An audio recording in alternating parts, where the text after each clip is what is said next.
A surge of surging! Oh. Are you all right? It's really bad. Are you all right? That is... Anyone watching, you'll be able to see this back on action surge. I threw it into this. Somehow, it managed to have enough momentum to bounce out and go all the way over That's an there. act of Evelyn War, as far as I'm concerned. That was horrible. Wow, Whose is it? that was so unnecessary. Do you actually use any of those, or just have them? She has them. Trunchbull. I might use them. Much too good. As Sometimes we've I've said, used as them. we've said so many yes, I times, did use much them too good for yesterday. children. Quite a lot Yes. of D6s today, You're actually. fucking welcome. Yes, they're here and they do. I'm fucking welcome. Do you Yeah. want to immediately get into it? An interesting and big episode.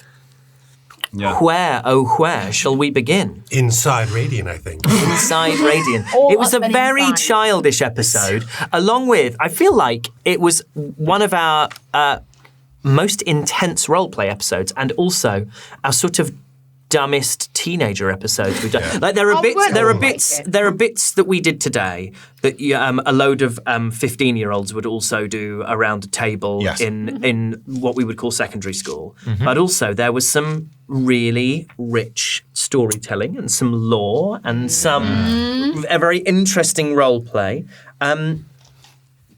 I'd like to begin, and I'm going to begin, goddammit, by talking to you about this thing that you've just destroyed. It's called a Valacera. It's Italian. It's Italian. It's a risotto. It's a risotto con funghi. It's from a brilliant book called Flea Mortals, which is by MCDM, which actually I contributed to the Kickstarter for. And that's a company, part of the design of that company, I don't actually understand exactly how the company works. I don't know if he runs it or if it's his company or his company with other people. But Matt Colville, who's a DM who's on YouTube, who I kind of learned how to actually do D&D and do DMing by watching him. It was a Kickstarter for like a monster book, and that's now one of the partnered content books on D&D Beyond. How do you spell it? Valocchera. You might not be able to find it. Because I literally looked it up and it's Italian wafers. Amazing. So I've talked before about like how difficult this group is to balance. Couldn't leave that for. sentence there. Yeah, how difficult this group is, and how difficult this group is to balance for. Okay, you have Parvis, but Parvis is only doing cantrips, and you have a fifth member, but you should be fighting challenge rating 8s, a push 7s mainly. This is challenge rating 9, and it was so easy. 9 and You did roll people didn't do badly. anything. I did roll badly, and the +0 to wisdom really screws me. It has on saving throws, it has +9 to strength, +4 to dex, +4 to con, and then it has -3 intelligence, -3 charisma, and 0 on wisdom. It has AC 17 and 180 HP. It's resistant to cold and fire. It's immune to acid, lightning, and poisoned. It's immune to blinded, deafened, and poisoned. Shows you how important like those utility spells are for setting 100%. in battles. You're not always supposed to be going damage all the time. Yep. It's meant to be able to do 2 mycelium attacks, which is 3d8 +5, and then you're grappled and restrained, and then it bites you, DC 16 dexterity saving throw, or 4d10 and 2d8 +5. 4d10 acid and 2d8 +5 piercing. Like, big damage. It does 6d10 on its poisonous glob. We can see how dangerous it was based on the fact that the only person who took damage in that was me, and I took 26. So, like... Yeah, that blight is going to become a problem. That blight is really going to become a problem at some point, because you're almost de-leveling. Mm-hmm. You're not de-leveling in the sense that you're, losing spell capacity or slots or modifiers, but you are just going to slowly get to a point where you are Getting squishier. You're getting really You've got squishy. lucky so far that both of your rolls have been 1. Yeah. Yeah,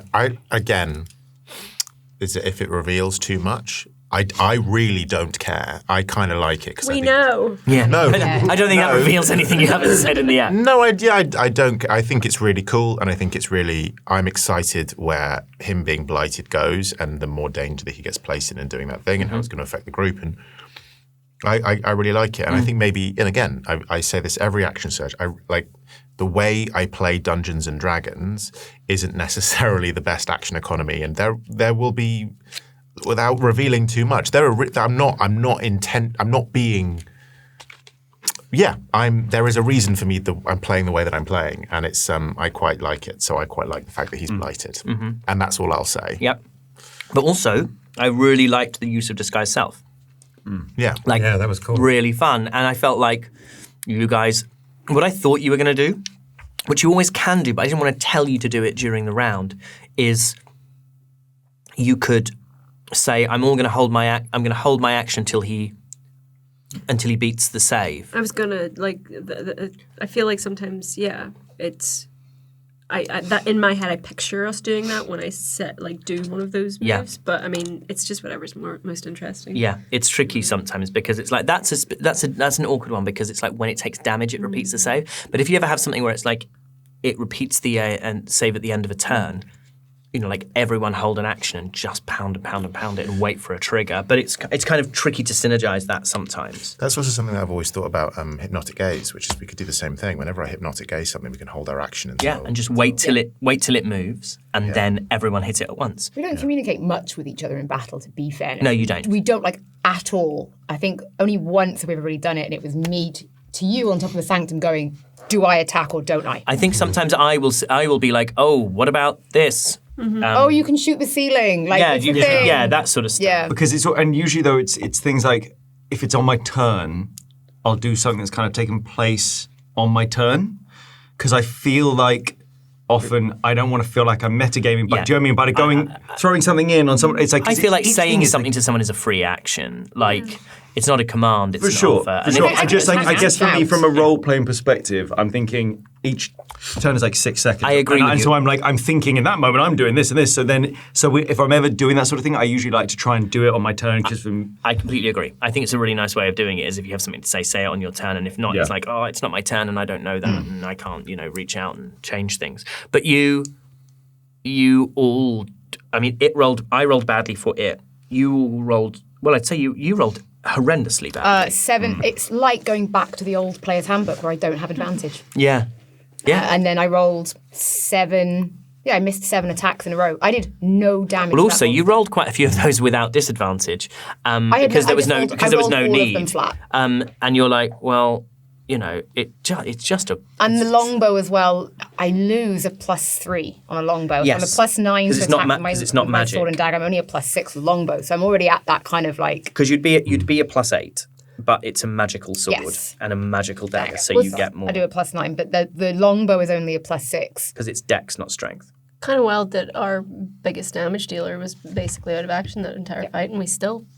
But I's a big damage dealer these days. Like if you can get all your sneak attacks in. And some really cool new spells. So we had fire arrows in this session, and we also had summon Fae. Yeah. Which is really fun. It's really like druids are. I don't actually know in the 2024, but it used to be the case that certain spellcasters couldn't change their spells. You can only change them when you level up. Like sorcerers were one. Definitely, and I think wizards were one, although wizards can spend time writing stuff in their spellbook. Whereas druids, paladins, I think maybe clerics and rangers, but I'm not totally sure on that one, can change after every long rest. So essentially each time you rest, you can just pick new spells. And that's one of the really fun things about playing a caster like that is you have a kind of, not limitless, but you have such opportunity to go, say for example, I'm not really the kind of DM who will constantly put the same thing in front of you every time because I think it's a little boring. But to kind of learn about your environment and learn about the weaknesses of your enemies and then go, cool, when I rest tonight, they seem to have low wisdom. And so I'm going to pick stuff that has wisdom saves. Or these things seem to have a high AC. So I'm going to pick AoE spells that require them to make saves rather than require me to hit. Like you have such opportunity to affect a battle dynamically with in lots of different ways. And it feels like you, Doug, are just starting to you're using like different spells all the time. And it's a really fun thing to DM for because I like genuinely don't know what you're going to do. And that's really cool. Neither do I. I really like this summon Fae. Sounds like bringing Fae from HR down. Human hair. Comes down with blue and purple hair. Yeah, she's very nice, but she is over. Her name is Faye Williams. And everyone she's at first you meet her and you're like, Faye seems nice, and you're like, Faye's not. She's horrible. Then you get her on about her 2 sons, and she loves her 2 sons. Get her drunk at the Christmas party, and you're like, Faye's got a fucking wild side. Yeah. There you go. Faye Wild. Yeah. Faye Wild. Faye Wild. Did you do that on Thank purpose? you very much. Baby. You also fought. So these were like a little home. They're not really a homebrew thing. They're based on something called a gem stalker, which is in Fizban's Treasury of Dragons. And they are. Let me see if I can bring them up. I'll show you gem. Can you show me a picture? Because I really, my mind's eye struggled with those things. Every time you explain, they're like, and now they're made of stone. Yeah, now they've got human bits. It's one of these, but they are. I kind of I tweaked them to be.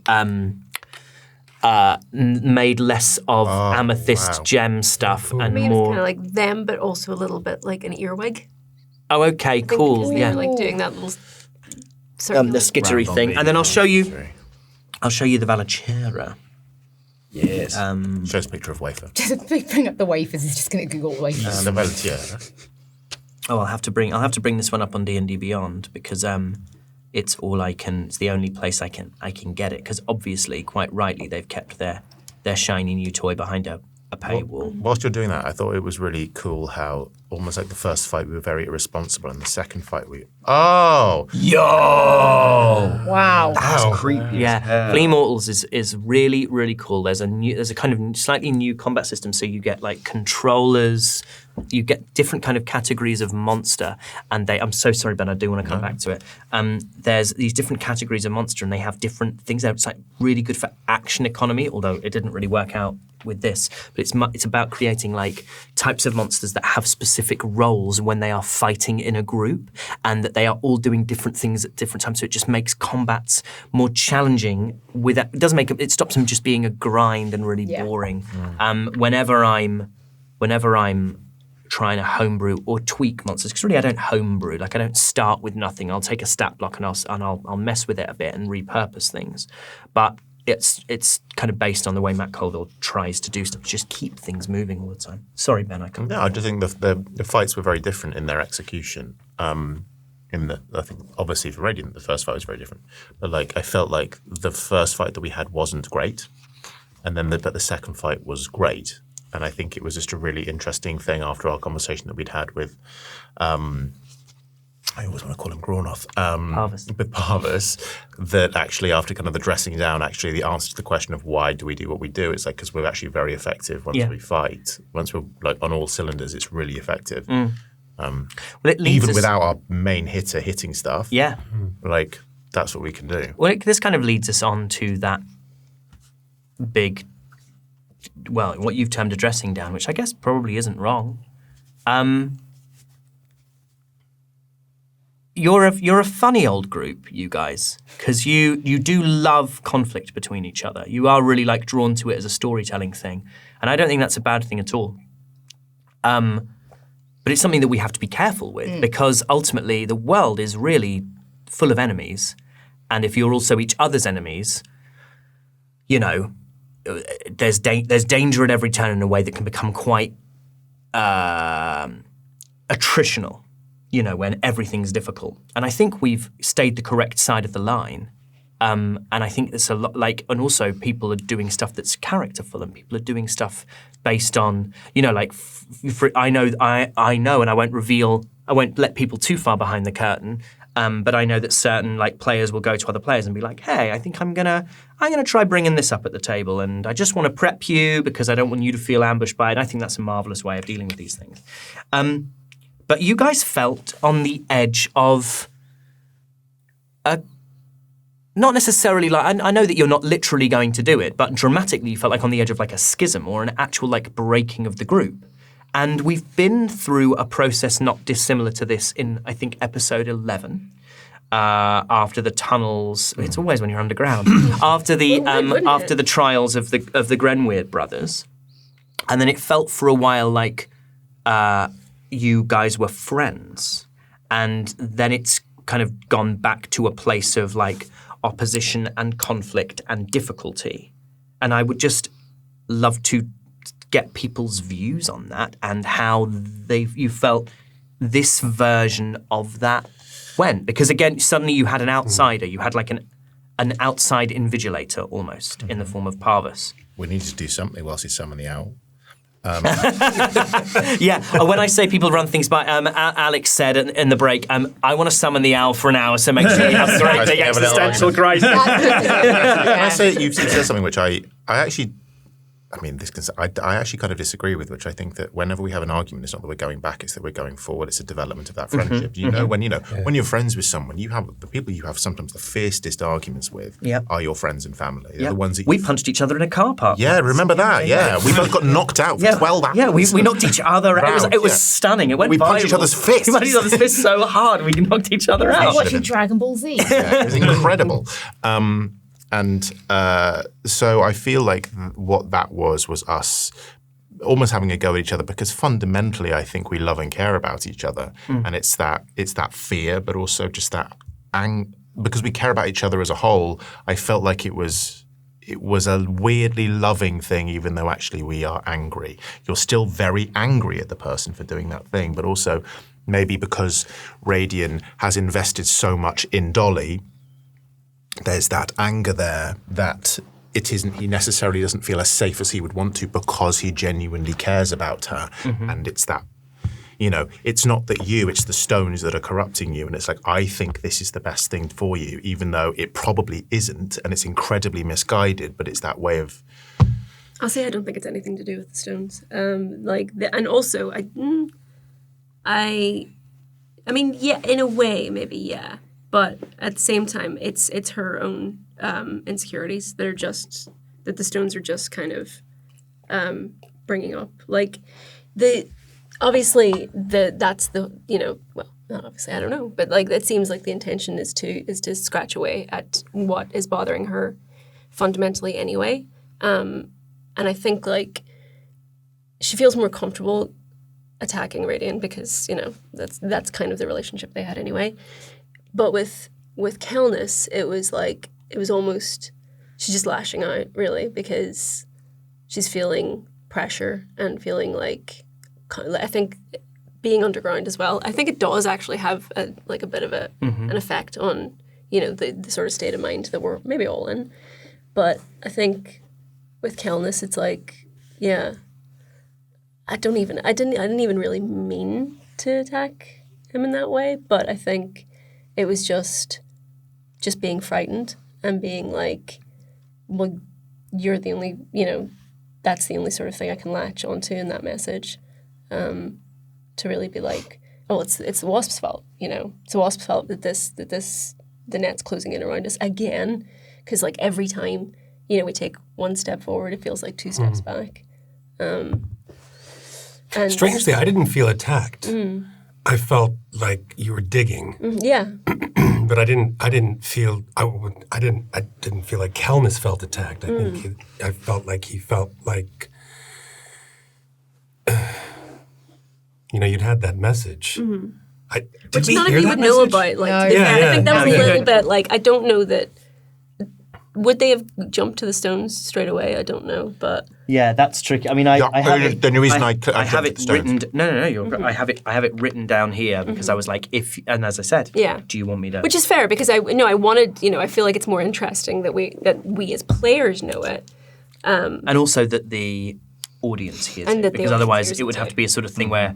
And I didn't want to record like a back in. Yeah.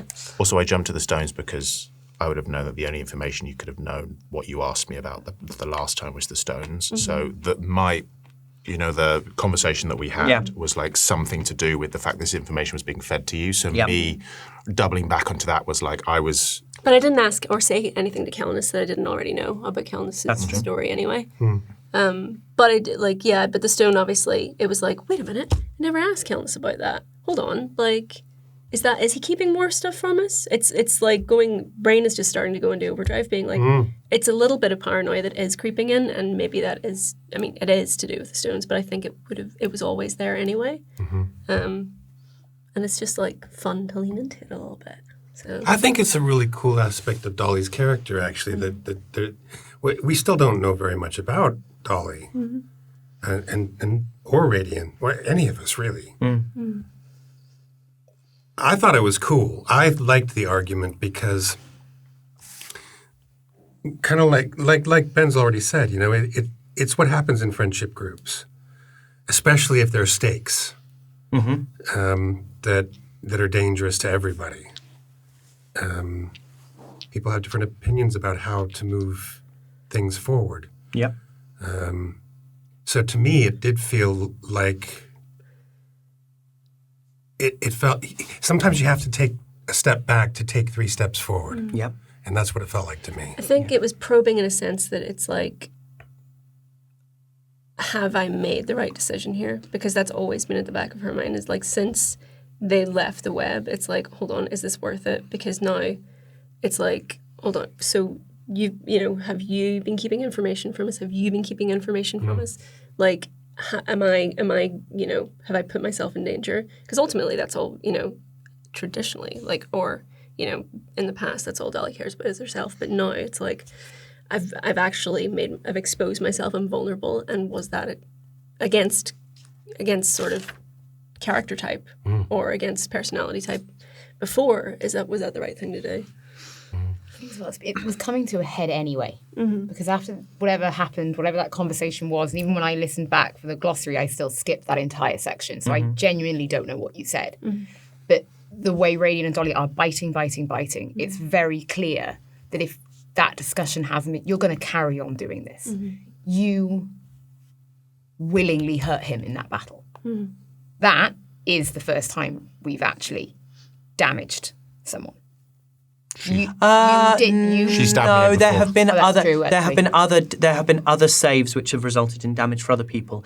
That has happened. You slammed her. One slammed. No, but there have been area of effect things, I think, that have affected other people. I'm sure there have. That is the first time someone has been unconscious and unable to consent to being hit. Although, to be fair, Doug inside the worm, Kelnys inside the worm, the actor Doug Douglas. Yeah, Shatter got. I have never been got- inside a worm. I have had worms inside me. Oh, what a lovely story. Well, we all have, haven't But we? it did feel like it was coming to. It had to come to a head. Like that. We cannot. I don't even think it was resolved, though. I think we came to an understanding of maybe we're on edge for a number of reasons, and we're not meaning to go at each other. But the situation we found ourselves in is making everyone a little on edge. Speaks for yourselves. Oh yeah, I find this so interesting because we joke about the owl bit and the ritual, but I was always going to ask, like, okay, I need to get the owl back. Can I do, like, let's take some time for a ritual? And then this started, and I was like, Perfect. I'm not gonna. I sat there going, should I be saying something? I was like, no, none. Like in this moment I sat there, I was like, none of this. Do you know what I mean? I was like, I don't feel like I've got anything to add to this at the moment. I is sitting there just kind of going, I'm here just going to focus on the thing. You just hash this out and do what you need to do, because once you guys get this done, great, cool, we move on. Do you know what I mean? Like, there was a sense of that. And I felt like if I was going to suddenly pipe up and say something, I'd be like, I'd be talking for the sake of talking. I'd be interrupting for the sake of interrupting, and that's not beneficial for anything. So that's kind of why I stayed so quiet in that moment, was I genuinely felt like I was on the outside looking in at something in that moment. Yeah, I think obviously Parvis is doing the same, outside looking in. Yeah. I don't think it's resolved and tied up No. neatly with a bow. Like, I don't think No. everything forever is fine by any stretch of the imagination.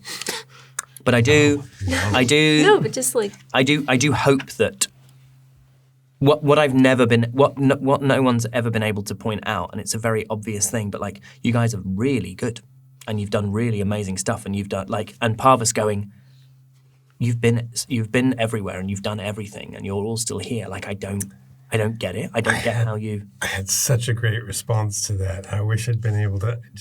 Shall I share it with you? I thought it was funny. Go on. I was going to say to Parvis as Kelnys, I was going to say, in response to how do you keep surviving? It's as if we just keep rolling the dice and they keep... But yeah, like, you guys are like really effective, and you've done huge amounts of things together. I don't know. I don't think I don't expect that. I don't need that to be a cure-all as well. Like I don't need to change anything or make anything different. But it's, as you say, it's about moving backwards to move forwards towards resolution eventually. Yeah, and I think we've still not been together really that long. That we're in horrible peril all of the time. So you constantly feel like you're under pressure. We are, God knows, deep how underground. So you constantly feel like you're about to be buried alive anyway. You're either being chased from that direction or you're running towards danger. You don't know which one it is this time either. I think if you are already on edge, you're just going to eventually snap. Yeah. So when you get a message saying, I can take all that away, you're going to think about it. Yeah, of course. Absolutely. So Raidion tends to have kind of quite interesting interactions with Antiqua. It's a sample size of 2, but nevertheless, like he had the version of Raidion that approached. It's really interesting to see the version of Raidion that approaches Parvis now, compared to the version of Raidion that approached Graunoth back then. Because Raidion with Graunoth back in Barun was really quite accusatory, had this sense that like you're lying to me, like you're not telling me everything you know. And I think Graunoth, amongst many other things, was like, not everyone is lying to you. People just don't have answers. And Parvis, who I think originally, like I don't necessarily know whether I meant Parvis to be as sympathetic and reasonable as he is. But actually, the more I was thinking, we introduced him at the very beginning, and he seemed kind of sycophantic and kind of weak and quite anxious and quite timid, which are not really good qualities for a leader in any situation. Certainly not a religious leader when their god dies.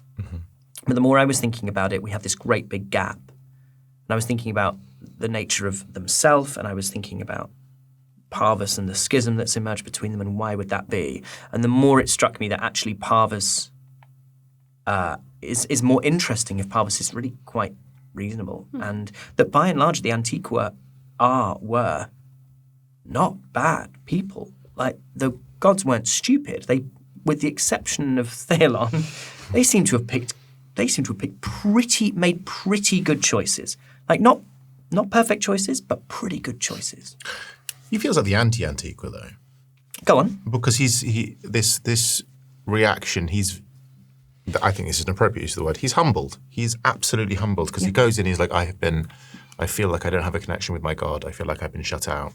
Whereas all the other Antiqua feel like they have a relationship with their God. He doesn't. When we first met him, he was ridiculed. It was this feeling of like he was accused after the first thing happened. Like every time we've seen him, he is almost different. He's an outcast, and kind of like we are outcasts in some way. Yeah. It feels that there is that humility. Also, he can only cast cantrips. He's weak. He kind of needs us.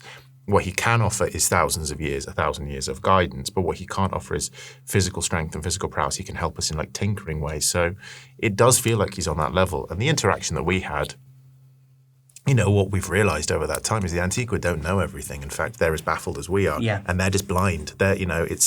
We know as much, well, we don't know as much, but we have experienced a lot of things that are so mysterious, and we realize that the gods have been quite mysterious about what their intentions are as well. So it's more of a level playing field.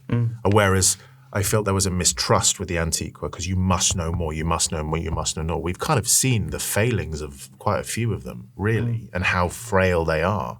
So yeah, it would be different. Also, I think he's really weak at the moment. Raidion, he's in a weird place. Genuine. Yeah. Yeah, and he had a big talk about death and mortality, and not feeling like it's your own body. Yeah, I think is always interesting. That was interesting. Yeah, I'm fascinated by that anyway. The idea of like mortality and what it takes to feel, because he's been downed a lot. He's been downed a lot, and I've always been fascinated by Dolly bringing Raidion back and how that would feel, and how he kind of blames her a little bit for. Even though he says he wants to still be alive, there's that feeling of wanting to sink away. Is it what would make someone want to feel like they want to die all the time? It's because they don't feel like this is their own body. It's that out-of-body experience. They almost want to shed that skin and free themselves in some way. Yeah. More to come on that. But yeah, it's a fun exploration of that. And speaking of exploration, there was a lot of underground What do you think is the deal with these caves? I think themselves must have conjured it, and it's just what's been left behind. I mean, because themselves tried to pull all of the tribes together, right? Because he wants to protect all of the kobolds. So is he replicating their homes so when they're underground? Chamber for each other. Yeah, so, if you had to leave the trees, here's an underground cave, but it'll feel like home. Or if you were the ones that lived down in the south, this is what it would have been like for you. So he's replicating their homes for them so that he could bring them all together to keep them safe. Mm-hmm. That's my theory anyway. Because you knew the end was coming. But it doesn't look like they've taken the bait. But also, if maybe they have, and something has happened that has either meant they've had to retreat further, or something has happened where they weren't content with themselves, and themselves has done something. Do you mean there's some? It feels to me. Why are there traces of the blight this far underground? Yeah, exactly. I think those things maybe were designed to protect this place, and once they're blighted. Mm-hmm. That's what I think as well. I think they were not only designed. I think maybe it was like when themselves was creating this space. Like maybe there's bits that the kobolds when they arrived have done themselves, but like when themselves was creating it was like, right, well, I'll create these creatures that will be able to do the tunneling and create all the stuff so that it's here for when they arrive, and something has happened to them. Because it's the same magic, isn't it? It's the same magic that made that other place. So there is that, but it's ever so slightly tainted. Same magic that made that other place. So when maybe I'm incorrect, but when I did the Arcana check and I got the nat 20 on the magic that was in the Parvis's home. Yes. And he said it was filled with magic. I kind of assumed that basically because it was the same magic that I sensed in the little tunneling things that we fought. Great. Yes. Sorry, I thought you meant like another location. Sorry. No. So there was a connection between the two things that makes me think there's a synergy between that magic, that they were there for a purpose. Yeah. But the blight, like the wolves, has turned them bad. Yeah. Because it was a hint of a blight. So it's the idea that like something that could be created so divine, like directly from a god going, I create this, rather than like the wolf where it's maybe descended. If this was created for a specific purpose, the blight might not affect it in the same way where it's physically blighted and it's snarling and it's got like blight coming from it and stuff, but it can warp the function of what was, It's fun. The blight is a fun thing. Like, the blight is something to just... I don't know, because I've set up a world in which there are, like, no fae, no fiends, no demons, no devils, because this is, like, the mortal plane. There's a very specific group of species that live here. To be able to give myself an out where I can kind of make stuff that's a little bit more funky and a little bit stranger. The blight is just a very useful way of giving myself a chance to do that. And the idea of the conversation with Parvis, it's like, the briar and the fae, it's their protection. Kelnys, I'm summoning a fae, and all of us are like, oh my god, hey, bat frog. It's interesting. It's interesting spells like that, because like when I've absolutely put up the fact that you can't, it's kind of, thank God for bat frog, because I kind of feel weird about the spell, if not. Yeah. Do you know what I mean? Like, I didn't know that was nothing beyond the elements. Yeah, I didn't know that was a spell. So, we've got, like, if anyone's got like a summon fiend or a summon devil at some point, do like come and chat with me about it before you cast it. Because I need to find a little bit of sort of internal logic for it. But yeah, it was really fun. It turned out to be a really big episode. At the beginning of this session, I was like, hey guys, I've got like a point where I think I need us to stop. I'm not sure if this is going to be particularly long. The episode was 4 hours and somewhere between sort of four and a quarter. Sam thinks it's our longest episode. Yeah. Really? Yeah, It can't be. Nah, episode 13 was really long.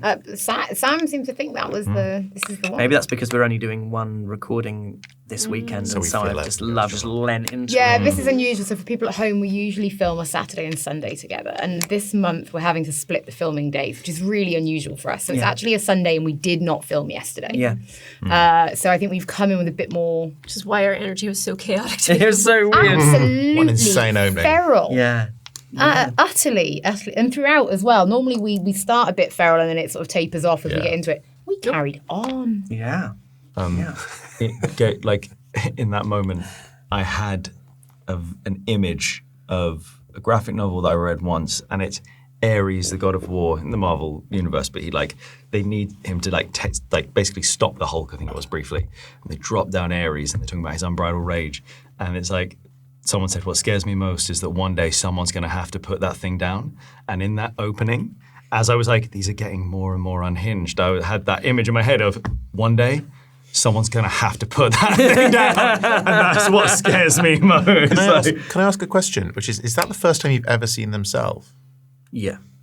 Yeah. Yes. Yeah.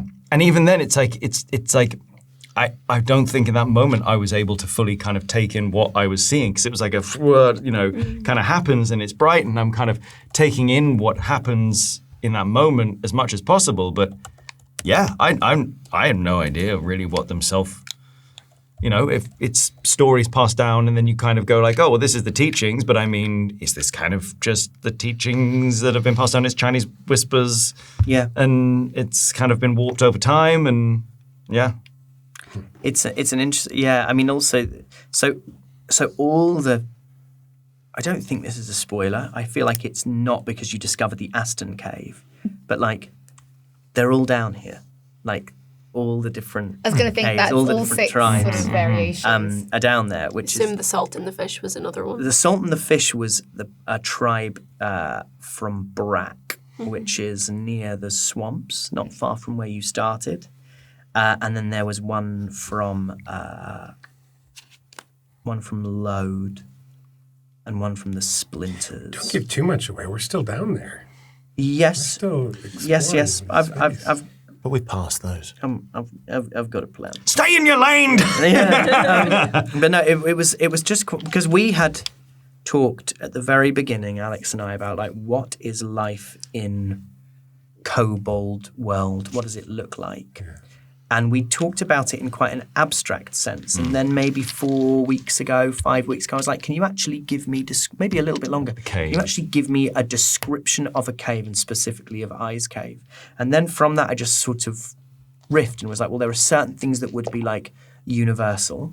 So there will be pictograms, there will be pictures, there will be a fire, there will be everyone has a hearth cave. But beyond that, maybe one day we'll go to the caves where Eye is from, and we can leave the kind of geography of those to be packing up. Ben unpacked at the beginning of the episode, and now he's packing up towards the end of action. So Ben's ready. This is where it is. Home, Sorry, this is what I was looking for, and I couldn't find it, which is my lovely Z20 with the Oath in it, and I found it now, so we're good. Thank God. Thank you. I simply couldn't. Shit, we can carry on now that we're nearly done.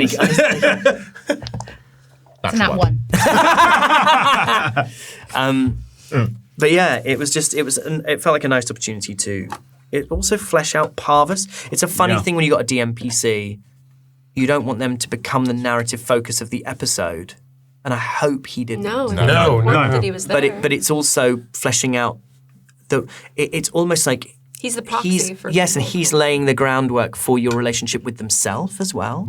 Because themself is such a themself is a god, and therefore you would assume they have a slightly different way of interacting with the world, and a more sort of, there's this idea with dragons in D&D that they are quite difficult to talk to even when they're friendly, because they take such a long view of everything that they don't get, which kind of actually is sort of what Parvis was doing, where he's kind of saying, you're so mired in the minutiae of what's happening now, like big stuff happens and you're in the middle of really big stuff. So why are you worrying about that? That just seems strange. But that's sort of the attitude of someone who's been around for 1,000 years and themselves is so much older than that. Makes me like, because I like Parvis so much and they're at odds, I'm like, themself better watch himself. Yeah. I've actually written that. I think Elowin's really quite worried that themselves is going to be pretty awful to Eye. Yeah, it's going to be it's very interesting to sort of, with those, because Parvis is sort of recalibrating his own relationship with himself, I think, through the caves, and like him being represented on the wall felt like a big thing for him. But it's not, it's DMPCs are hard. DMPCs are just really tricky. I think as well, if we hadn't had Parvis, so I don't know where that argument would have ended. And But you kind of needed that to be like, actually, guys, Someone shamed us into stopping. Yeah, and actually Yeah. it was a perfect way to have had that kind of conversation between us that was coming to a head anyway, but also to have it sort of stop before it went in completely the wrong direction for the table. And Parvis was the perfect way to do that. I hope so. And I also hope that it never feels like me, Harry, telling my players how to. That's not ever my intention for me to be like, no, you're doing it wrong. You're role playing wrong. I hope I've never intended to be that kind of DM. Sometimes you can be things by mistake, but I certainly hope that's not me. Right. Should we roll some Polies? Roll. So now I get to talk about my favourite bit. And I think my favourite bit was just the kind of atmospheric quality of the caves and you guys exploring them. I really liked I loved figuring out that he wasn't at home. I kind of made quite a lot of offers to you, Alex, during this ep to be like, did you paint any of these? And for you to go, like, I think a less experienced player goes, no, I don't think so. But it's always more interesting to sort of go, yes, I would have painted some of these. And it just felt like there was lots of nice opportunity to do lore and do backstory alongside exploration. Plus, we got new Kelnys chat, which we haven't spoken about. But Kelnys revealing yet more of the reasons behind his. It's so hard. It's so difficult. Sorry. Oh man! No, it's good because it has to come out at some point. But when Dolly asked Kelnys about this relationship with what's his name? Yilda. I was like, oh fuck! How much do I reveal? Do I blow this off a little bit, or do I let this be a revelation moment, a little reveal moment? And I decided it had to be a reveal moment because it just made sense. Yeah. But it's so hard because, like all of you, except for maybe Ben, I built this really lovely backstory, and at some point I'm going to be out of backstory that I've pre-created, and I'm going to have to start making it up or find something else. Yeah. And so, how much do you reveal? But we're 26 episodes in. Yes. It's time we know more. I agree. I do think we are, there's, and it's interesting because, when Holly, when you say, we haven't been together that long.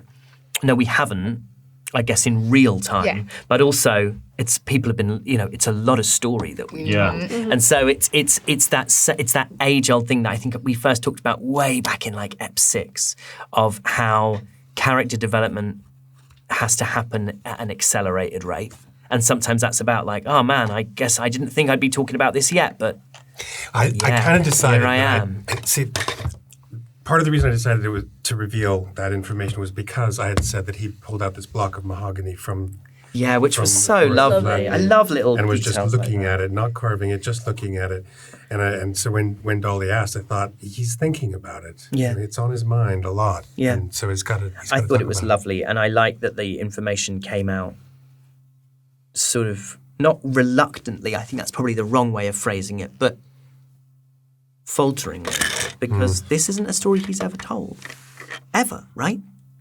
And so, how do you start to tell the story of the most important thing that ever happened to you, and the thing for which you carry the most shame and grief and sense of loss and fear and anger?